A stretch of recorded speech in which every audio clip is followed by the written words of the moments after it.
ခုဆိုရင်ကျွန်တော်ရွှေကုတ်ကုတ်မှာကျွန်တော်လှုပ်ဆောင်နေတဲ့အဲမှာဒါ BGF ဖွဲ့ဝင်နေပူပေါင်းပါဝင်ဆောင်ရွက်နေတာရှိတယ်တချို့လည်းပူပေါင်းပါဝင်နဲ့ BGF ဖွဲ့ဝင်ရှိကျွန်တော်ကတော့ခွဲခွဲခြားခြား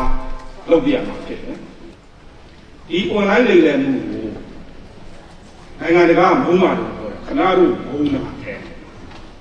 ကျွန်တော်ဆိုတာခါကားသည်မုန်းစစ်ပြေးနေရတဲ့ဟိုပြည်သူလူထုပေါ့နော်ဒီပြည်သူလူထုကိုငြိမ်းကြည့်သူတို့ဘောက်မုန်း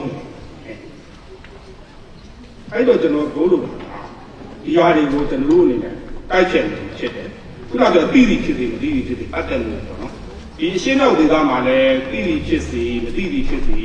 ပတ်သက်တဲ့လူတွေရှိ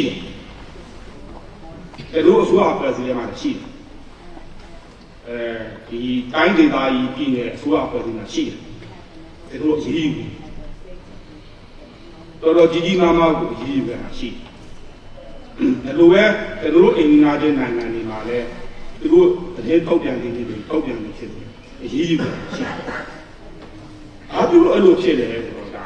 ဒီအစိုးရအဖွဲ့အစည်းထဲမှာအာနေတဲ့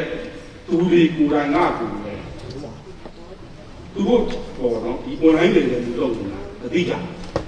တချို့ဟာတွေသိနေရတယ်အကြောင်းမရှိဘူးအပေါ်ရန်ဖုံးကွယ်ထားတဲ့အနေအများကြီးပဲအဲဒါမျိုးကျွန်တော်တို့ပြောတော့တိတိဖြစ်တယ်တိတိဖြစ်တယ်ကျွန်တော်လည်းဆက်အရေးပါဖြစ်တယ်ကျွန်တော်ပြောတဲ့စကားလုံးမကောင်းတဲ့သွေးတော့ကျွန်တော်ပေါက်တော့မှာပဲမတတ်နိုင်ဘူးပြီးလာတယ်မပြီးလာတယ်တော့နေတယ်ခဏစူးစူးလို့ပဲကြီးတဲ့တဲ့နော်ကလုတ်တိုင်းလို့ပဲကြီးတဲ့တဲ့